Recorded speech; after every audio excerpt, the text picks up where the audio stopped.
Ya, what's up guys? Diki di sini. Di video kali ini kita akan membahas sesuatu yang baru yang datang dari Apple. Yes, benar banget. Apple WWDC 2020. Tapi untuk video kali ini kita akan fokus di iOS 14 ya.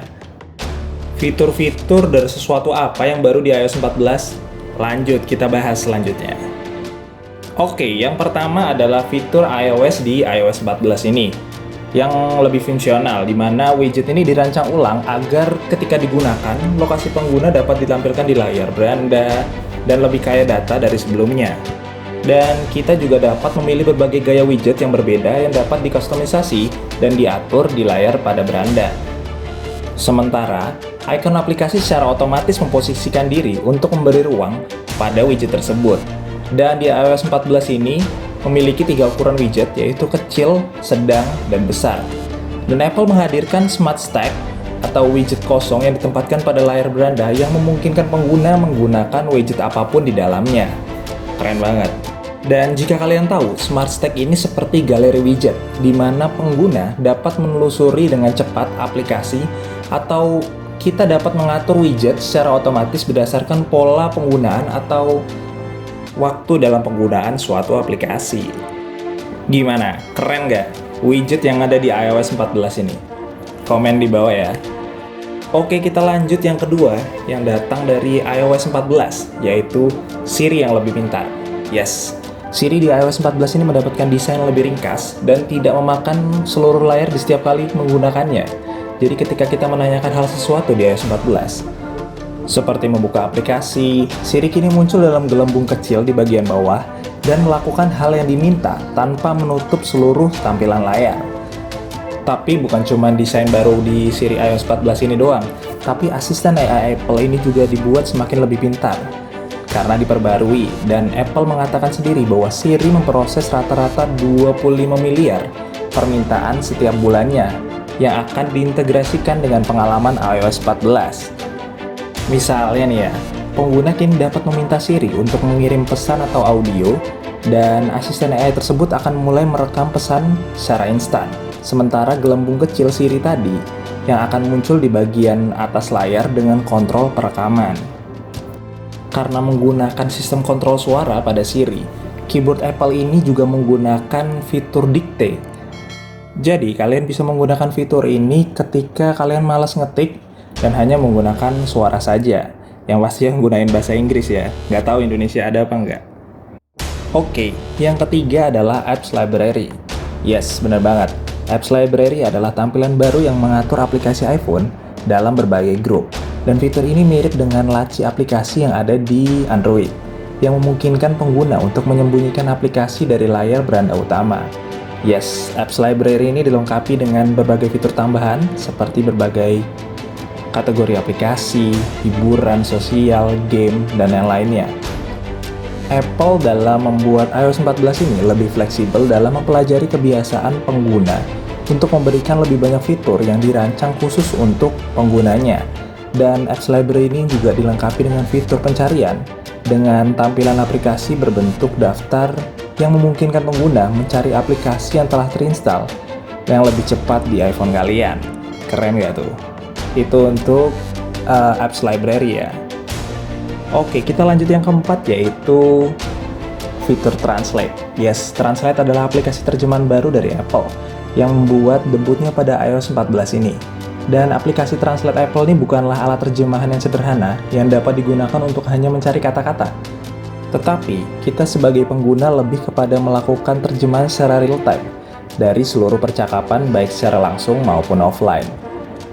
Dengan menggunakan teknologi machine learning dan neural engine, pengguna dapat menerjemahkan teks dan suara antara kombinasi dari 11 bahasa dan dukungan untuk lebih banyak bahasa yang diluncurkan secara bertahap dari beberapa bulan ke depan. Dan Apple mengklaim Apple Translate ini mendukung bahasa Inggris, Mandarin, Prancis, Jerman, Spanyol, Italia, Jepang, Korea, Arab, Portugis, dan Rusia. Jadi untuk bahasa Indonesia mungkin ditunggu. Semoga Apple merilis bahasa Indonesia juga. Kita tunggu Apple. Oke, kita lanjut yang kelima, yaitu iMessage di iOS 14. Yes, iMessage di iOS 14 ini menghadirkan peningkatan kontrol atas percakapan dan lebih banyak lagi opsi untuk obrolan grup. Dan di iMessage iOS 14 ini mendapatkan beberapa perbaikan hebat yang memungkinkan pengguna untuk lebih mudah memilah-milah pesan dan terlibat dalam percakapan dengan teman-teman. Dan pada layar utama di iMessage ini, kita sebagai pengguna dapat menyematkan percakapan penting agar tidak hilang saat pesan baru masuk. Setelah disematkan, percakapan tersebut muncul di bagian atas daftar. Dan setelah kita sematkan itu bahasa gampangnya adalah pin ya. Setelah kita pin, dapat dihapus kapan saja dengan menggeser ke kanan. Gimana? Keren nggak iMessage? Kalau di Indonesia lebih sering menggunakan WhatsApp ya dibandingkan iMessage. Oke, lanjut yang keenam yaitu emoji. Di iOS 14 ini, emoji mendapatkan fitur kustomisasi yang lebih banyak, yang dapat benar-benar memoles tampilan kalian.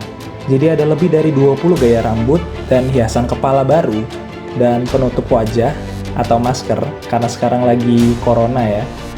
Dan lebih banyak pilihan opsi usia, dan opsi stiker memoji baru. Keren gak tuh? Jadi kalian bisa lebih atraktif lagi, lebih kreatif lagi dalam membuat memoji kalian. Gimana? Keren gak iOS 14? Untuk Android mungkin boleh menangis ya, tapi untuk Samsung mungkin bisa lebih ceria karena mereka punya AR emojinya Samsung ya, jadi jangan terlalu sedih. Oke, yang ketujuh adalah Apple Maps. Yes, Apple mendesain ulang Maps-nya. Iya, aplikasi Maps baru ini baru diluncurkan di iOS dengan tampilan navigasi yang lebih baik dan detail yang lebih kaya. Jalur pejalan kaki, dan landmark. Dan aplikasi Maps yang diperbarui itu juga datang lebih banyak negara tahun ini, termasuk Inggris, Irlandia, dan Kanada. Indonesia kapan? Tanya aja dulu. Dan aplikasi yang diperbarui tersebut juga berfungsi sebagai dasar atau memiliki fitur-fitur baru yang memungkinkan pengguna menemukan tempat-tempat baru yang mereka sukai dan membantu mereka berkeliling dengan cara lebih sadar lingkungan. Dan dengan iOS 14 ini, Apple akan menghadirkan navigasi bersepeda di Apple Maps. Saat ini fitur navigasi bersepeda hadir hanya di 5 kota, namun akan tersedia lebih banyak di lokasi lainnya. Indonesia kapan? Tanya dulu. Dan sementara bagi pengguna yang memiliki mobil listrik, Apple Maps juga membantu melacak faktor cuaca dan menambahkan penghentian untuk ngecas mobil kalian.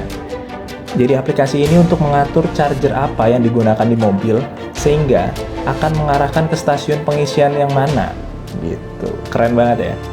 Jadi saat ini di lokasi yang mendukung bersepeda di aplikasi Apple Maps hanya di New York, LA, San Francisco, di Bay Area, Shanghai, dan Beijing. Lagi-lagi Amerika dan China. Oke, Indonesia kapan? Tanya dulu. Oke, yang yang terakhir pada iOS 14 yaitu Apps Clips.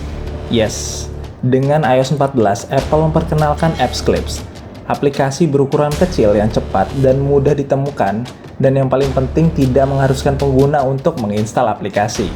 Dan App Clips tersebut merupakan fitur dari cuplikan yang dapat digunakan oleh berbagai aplikasi untuk memungkinkan pengguna melakukan hal-hal seperti memindai kode, membeli barang, atau melakukan pembayaran secara online. Misalnya, saat kita menyekan kode NFC untuk membayar tempat parkir, dan cuplikan di Apple Play akan muncul di layar yang meminta pengguna membayar parkir tanpa harus mengunduh aplikasi apapun di ponsel atau harus mendaftar. Dan App Clips ini dengan mudah ditemukan di Apps Library atau situs di berbagai aplikasi yang mendukungnya.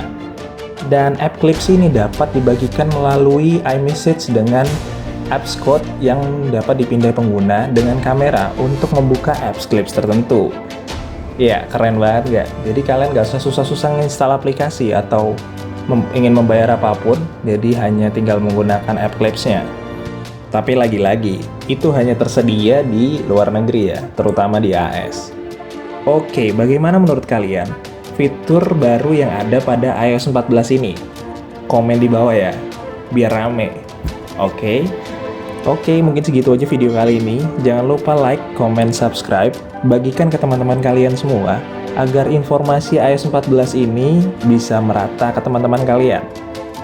Oke, mungkin segitu aja video kali ini. Gue Diki, pamit.